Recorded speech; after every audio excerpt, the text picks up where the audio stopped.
That's right. I sold my Meade ETX 125 and instead I got myself a Meade LX-90 with 8 inches. Now the first thing that I did afterwards is got myself a transportation box, which was empty like this, and I cushioned it up in order to turn it into a snug fit transportation box for my telescope.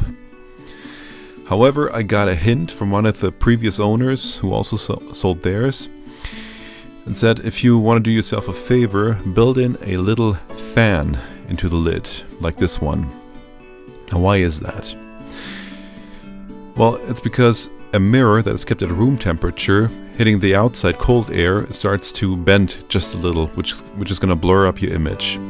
So, by having this room temperature telescope outside in the air and blowing cold air into the box, is going to help cool down the mirror in time, so that when you start stargazing, your mirror is going to be at outside temperature much faster. So, let me just show you a couple of pictures of the installment. Really no big deal. And while you're watching, let me give you a few pointers on why I got myself a used Meade LX-90.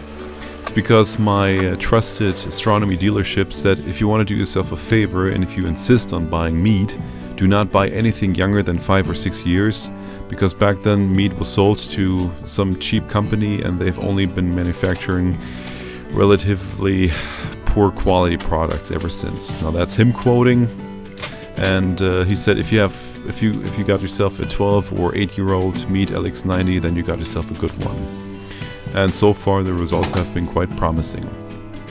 Anyway, let's come back to the transportation box. Already almost finished. Now using these washers here, as you can see, especially on the back side between the fan and the lid, has the advantage that the blades of the propeller are not gonna hit any of the cracks or the rough edges of the drilling holes. So that's what it looks like finished.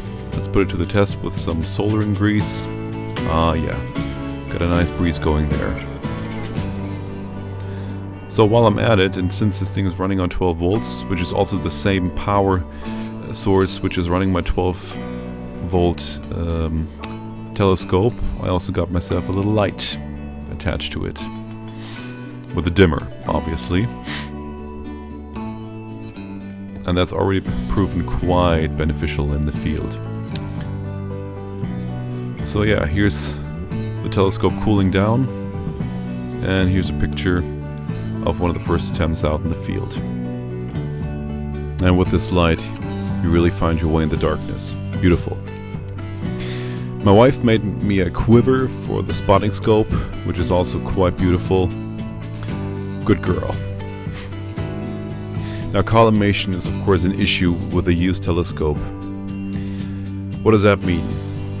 Now, what you do is you take your telescope and you put it completely out of focus, and after a while you see this image. And if these two circles, the inner dark circle and the outer illuminated circle, are not completely aligned, that means you have a little problem. So you build yourself an artificial star, which is just a flashlight with a cardboard covering and a little hole for the star, and get into a relatively good distance to the telescope. And then here, with these 3 screws on the secondary mirror, you adjust the inner circle inside the outer circle. This is what it looks like. This is my hand, basically, here from left to the right, fiddling with these little screws. And after I was finished, you can see here the rings are aligned.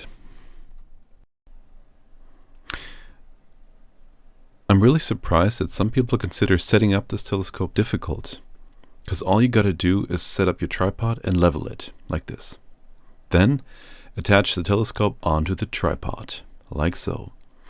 Then if you have a smartphone or an iPhone, better yet, with a compass with a bubble level in the center, like this, that's all you have to use in order to set up this telescope. Once again, you mount the telescope to the tripod, then place your iPhone on top of the telescope, and then level it and point it towards the north, and you're finished. That's all you gotta do in order to set it up, and it works perfectly. Don't forget your dew cap. The Orion Nebula is a perfect example to demonstrate that that a wider telescope with 8 inches is much superior to a 5-inch telescope. Here on the left, the LX-90 with 8 inches, on the right, the ETX 125 with 5. And already in standby you can tell that wider is better. And even though here on the right, the Meade ETX 125 with 5 inches and 30 seconds is already beautiful, this is the LX-90 with 8 inches at 30 seconds with the iPhone 11. I mean, that is beautiful.